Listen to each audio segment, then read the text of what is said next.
チェックアウトの時間まで1時間ぐらいなんで、急いで準備してホテル出ようと思います。ホテルチェックアウトしました。まずは JR の大和二見駅まで向かいます。大和二見駅に到着。奈良県五條市の大和二見から和歌山駅までは990円ですね。岡山線は全列車ワンマン運転みたいですけど、電車の中で IC カードをタッチすれば、IC カードも使えるみたいですね。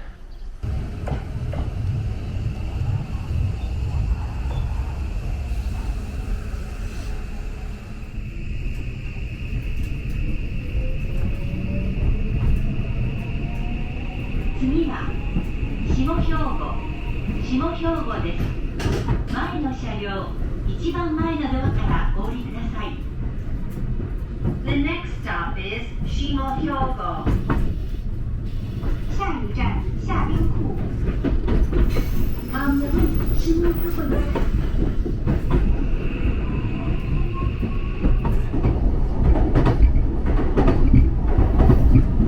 和歌山駅に到着しました。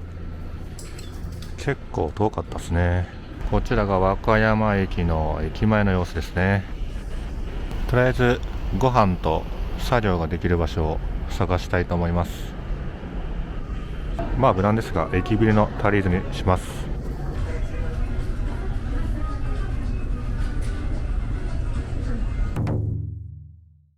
3時になったのでホテルへチェックインします。今日はドーミーインに宿泊します。今回は3階の303号室ですね。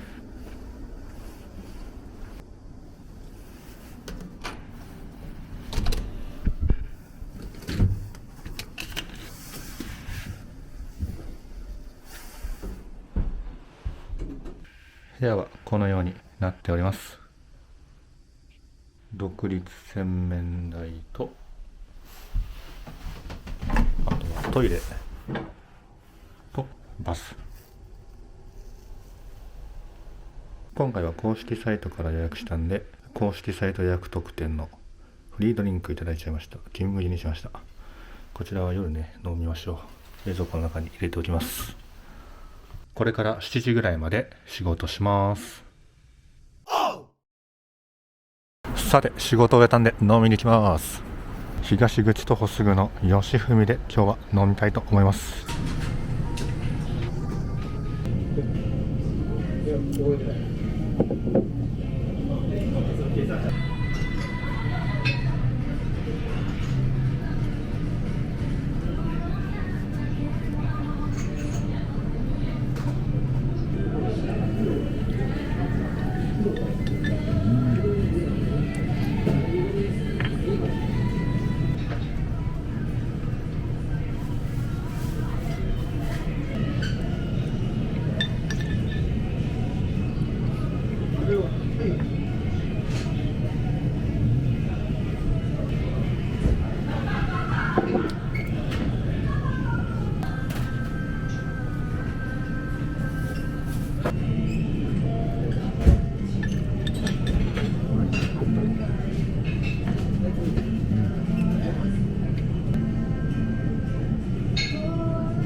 いやー、久々にたらふく魚食べましたね。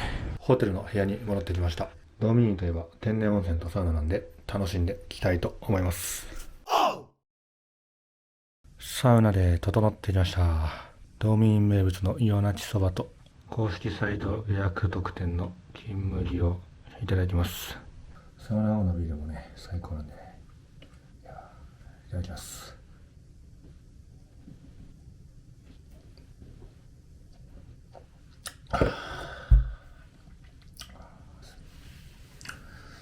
いやー、幸せです。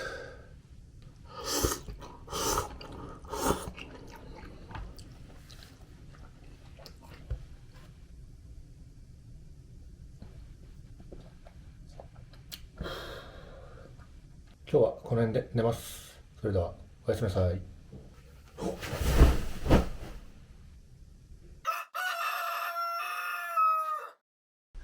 おはようございます。朝食の前に大浴場で朝風呂してきます。朝風呂しっかり浴びたんで、お次は朝食です。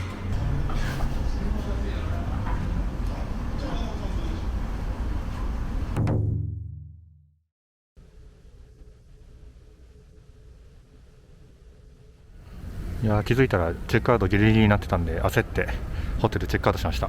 大きな荷物も預けたんで観光に出ようと思います。こちらの大通りをずっと進むとね、和歌山城があるらしいんで、行ってみたいと思います。和歌山城はここからさらに1キロほどだそうです。駅からだと2、30分かかるんで、結構遠いですね。通りすがりに和歌山の中央郵便局がありました。そしてこちらが和歌山城の入り口です。お堀には鯉がうじゃうじゃいますね。和歌山城の敷地なんですが、結構広そうですね。何やら立派な虎の像があります。どうやら和歌山城の立つ山が海上から見ると虎のように見えることから建てられているみたいですね。和歌山城の石垣の一部は野面積みという加工していない自然の石をそのまま積み上げる技法を使っているとのことです。お堀を見渡せる石垣の上に来たんですが、景色素晴らしいです。この場所は柵とか全然ないんで、注意してください。結構高い。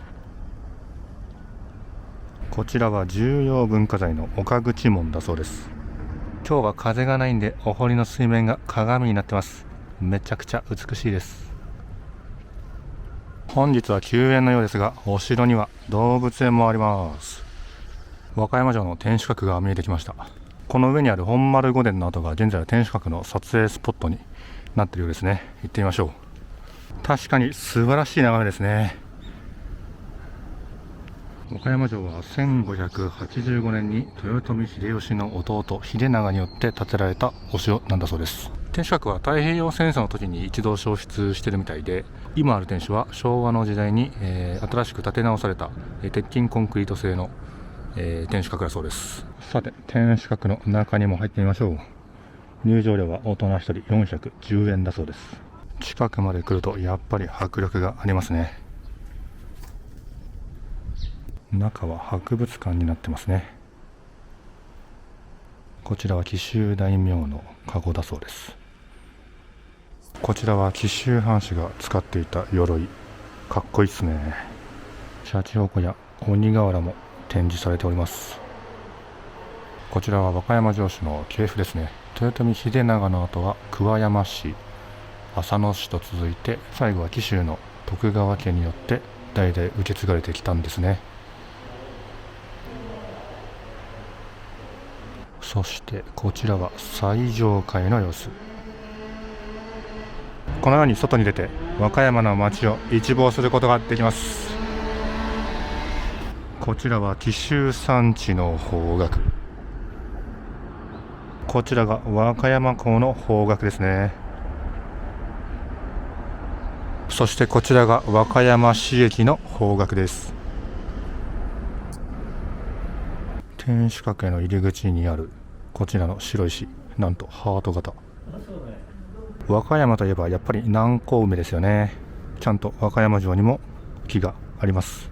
和歌山城公園には護国神社もあります。さて、そろそろ和歌山城公園を後にしましょう。和歌山城公園の向かい側には立派な和歌山市役所があります。続いて和歌山市駅の方に向かいます。和歌山市駅に到着。こちら側には立派な図書館もありますね。和歌山は和歌山駅と和歌山市駅の2つのメインの駅がある町ですね。市駅の方は和歌山の繁華街から離れてるんで割と落ち着いてますね。ただ駅ビルに関しては和歌山駅よりも新しく見えます。続いて和歌山市駅から和歌山駅に移動して、その後和歌山電鉄の終着の駅まで向かってみたいと思います。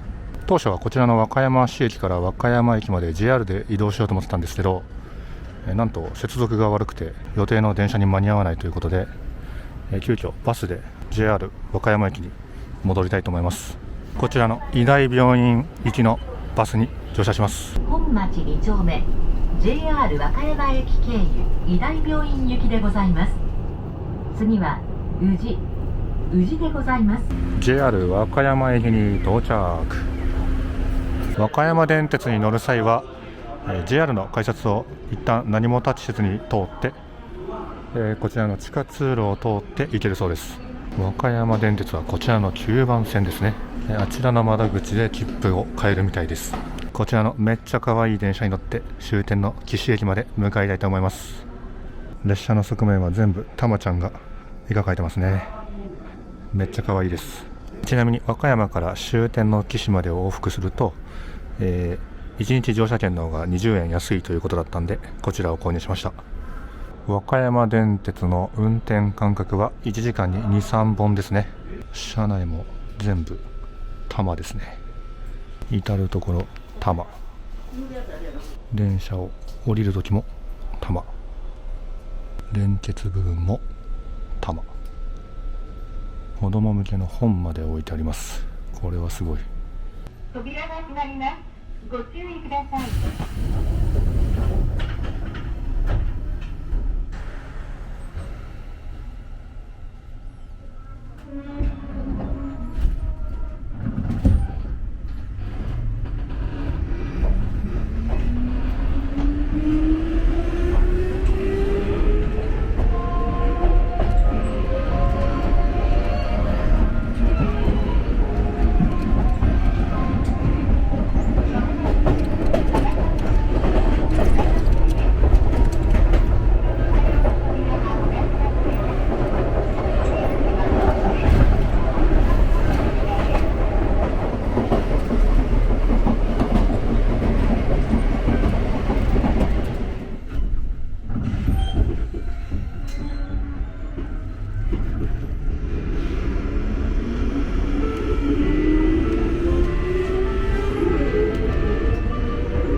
終点の岸へは和歌山から30分で到着しました。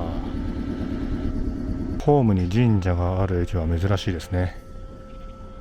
こちらが岸駅の2代目の駅長さんです。こちらが初代の多摩駅長。駅前にも多摩。駅舎は多摩のデザインです。岸駅は和歌山市じゃなくて紀の川市にあるみたいですね。駅中にはミュージアムもあるようです。中はショップとカフェになってます。多摩セットを注文しました。多摩セットはドリンクとこちらの、タルタルソースのホットドッグがついてきます。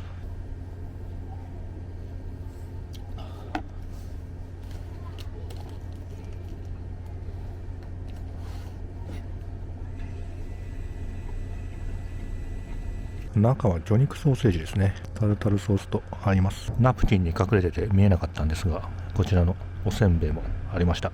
煮玉って書かれてますね。かわいい。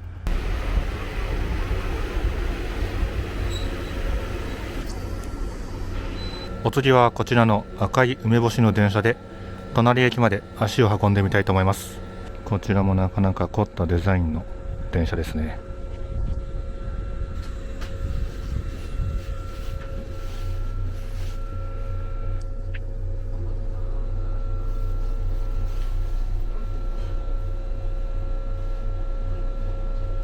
日よけも梅干しですし、なんと椅子も梅干しです。梅干しにまつわる展示もありますね。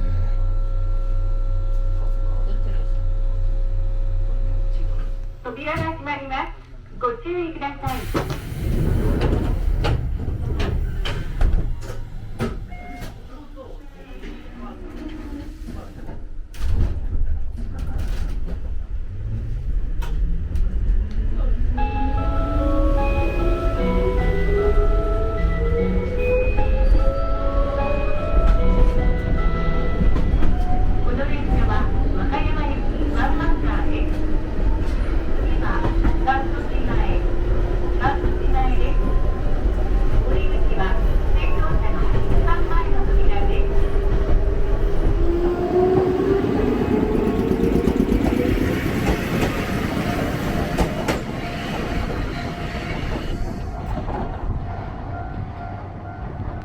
岸駅のお隣、甘露島駅にやってきました。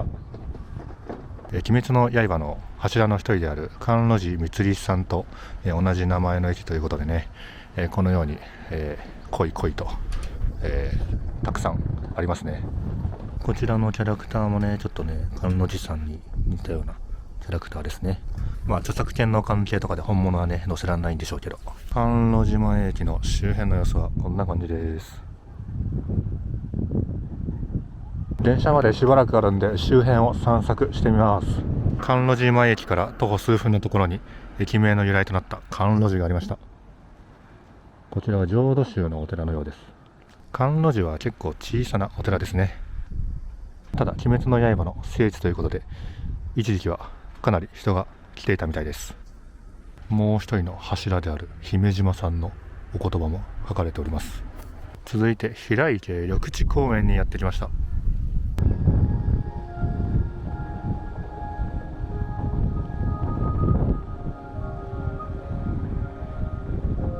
ここは古墳広場という名前だそうです。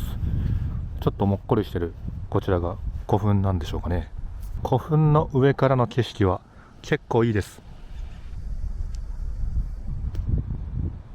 平池のほとりに佇むこちらもどうやら古墳のようです。まあせっかく来たんでね、池を一周してみたいと思います。鳥が一列に並んでいます。この辺でようやく半周といったところですね。この辺で一周した感じですね。一周約30分なんで、まあ散歩コースとしてはちょうどいいと思います。20分後に電車が出るんで、この辺で戻ります。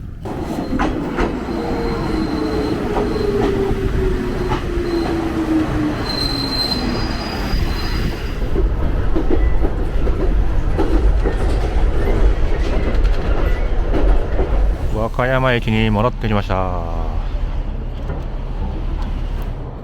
ドーミーインに預けてた荷物受け取ったんで、今日泊まるゲストハウスまで向かいます。今日泊まる宿はこちらのサナインタウンです。こちらに一泊します。今日はドミトリーに泊まります。なんと貸し切りです。ベッドはこのようになってます。木のぬくもりが感じられる温かみのあるベッドですね。共用の洗面台です。軽めのキッチンもありますね。電子レンジや、湯沸かし器もあります。お、コーヒーがある。なんとコーヒー無料ですね。共用のトイレ、ウォシュレットもついてます。共用のシャワールーム。ゲストハウス Wi-Fi いい感じですね。今9時前ですね。一旦仕事区切りついたんで、ご飯を食べに行きます。ゲストハウスのすぐ近くにあるこちらのラーメン屋で和歌山ラーメンを食べます。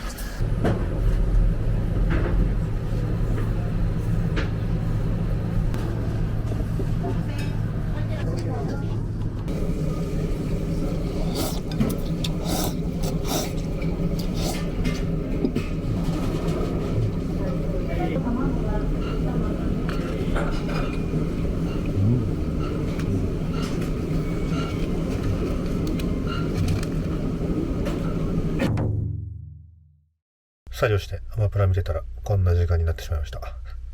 寝ます。おやすみなさい。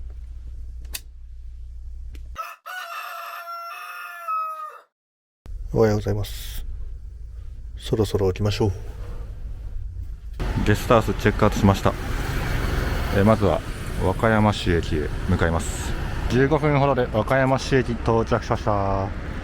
駅にあるフロントで昼まで仕事します。作業を終えてこちらのバスで次の目的地へ向かいます。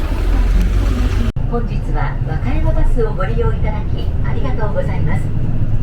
お客様にお願いいたします。車内ではマスクの着用、石油チケットにご協力ください。玉津島神社前バス停にやってきました。ここは若浦と呼ばれるエリアなんだそうです。なんか風光明媚な感じがします。宮城の松島とかに近いかな。そしてこちらが玉造神社の入り口ですね。聖武天皇に関係のある神社とのことです。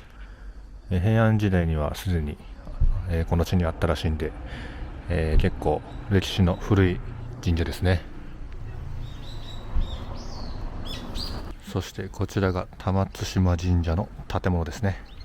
天然記念物だという松の木も保存されてますね。奇妙な形をしています。これが松の木とはあんまり思えないです。神社の奥のこの場所から登山ができるようです。山の上はこのようになってました。奈良時代に聖武天皇がこの景色を未来栄光に残すようにと伝えた若浦の景色が一望できます。あちらの山の向こう側に雑賀崎という漁港があるんですが、僕は今日、そこまで行ってみたいと思っております。結構ここからだと距離があるんでね、ちょっと歩いていこうかバスで行こうか悩んでるところではありますけど、玉津島神社の近くには、とても難しい字を書く塩釜神社がありました。こちらは安産祈願の神社だそうです。いやー、景色最高ですね。和歌山の町からバスで30分でこんな素晴らしい景色があるとは思いませんでした。紀州東照宮というところにも来てみました。お、なかなかの階段。これは結構上がるのしんどそうですね。階段は108段あるそうです。階段を登った先はこのようになってました。あちらが本殿ですね。こちらは楼門というそうです。ものすごく色鮮やかに描かれてます。紀州東照宮は徳川家康と紀州徳川家の初代藩主徳川頼信を祀る神社だそうです。ちょうど令和3年に400年の歴史を迎えたそうです。東照宮は入場料300円でした。重要文化財が7つもあるんですね。本殿の中は撮影禁止だったんですが、日光東照宮の眠り猫を作った左甚五郎の彫刻もあったりして、かなり見応えがありました。楼門からの景色も素晴らしいです。東照宮のお次は若浦天満宮に来てみました。東照宮ほどじゃないですけど、こちらもまあまあの階段ですね。結構急な階段でしたが、上からの眺めめちゃくちゃ素晴らしい。こちらが天満神社の本殿ですね。天満宮は学業成就の神様を祀っているそうです。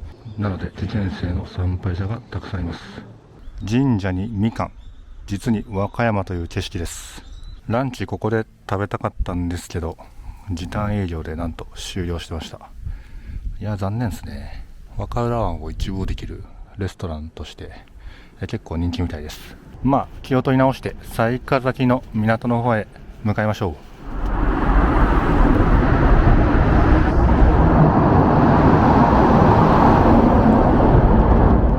ちょうどこちらの大浦バス停から雑賀崎に向かうバスがあと5分後ぐらいに来るんで、乗りたいと思います。バス1時間に1本しかないんでかなりラッキーですね。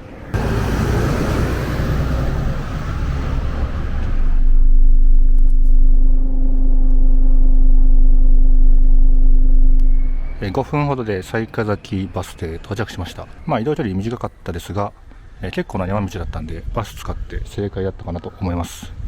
和歌山市駅行きの最終が4時半なんで、あと2時間ぐらいですね。まずはこちらのスハネフ 14-1 というカフェで軽くご飯食べたいと思います。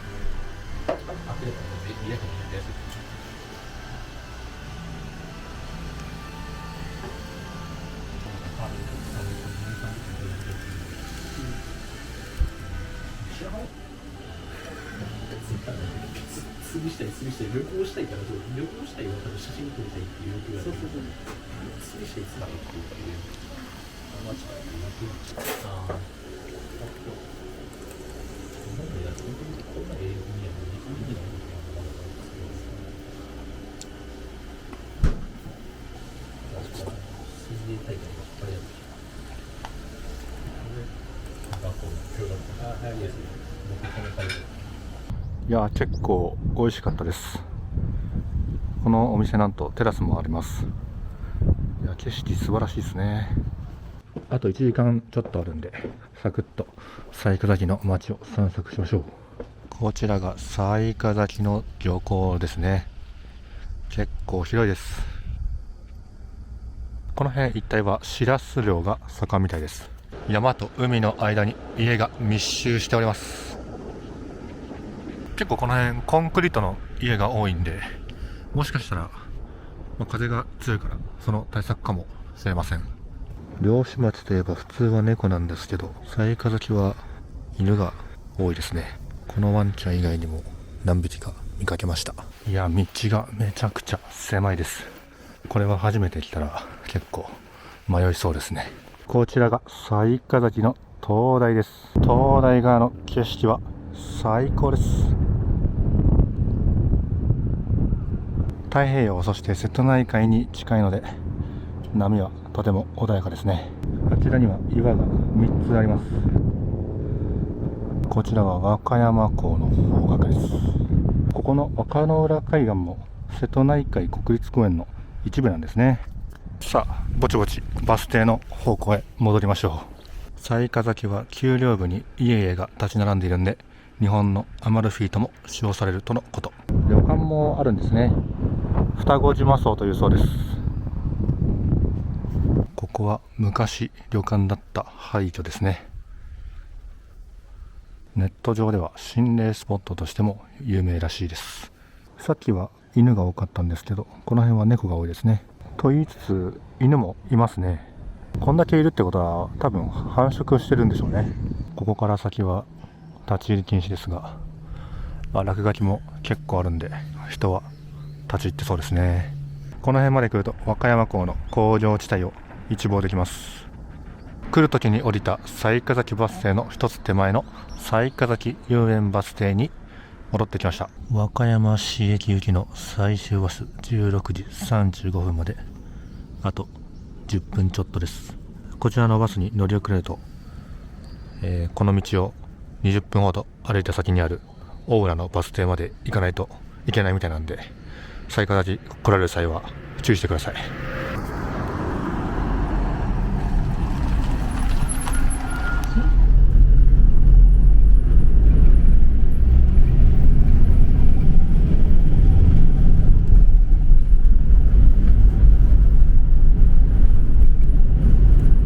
和歌山市駅へ戻ってきました。今日はこれから南海電車に乗って泉佐野へ向かいます。南海電車は今はビザタッチで乗れるんですね。17時34分発の難波行き急行に乗ります。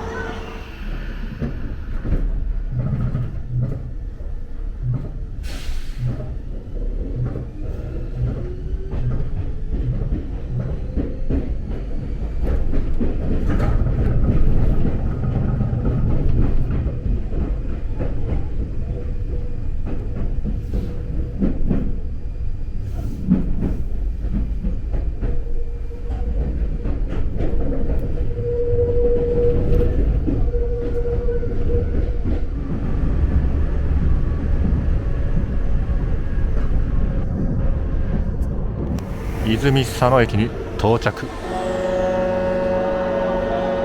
今日から1ヶ月泉佐野のシェアハウスで生活をします。一旦旅はここで終了ですが、泉佐野も観光する予定なんで、その時の動画はまた公開しようと思います。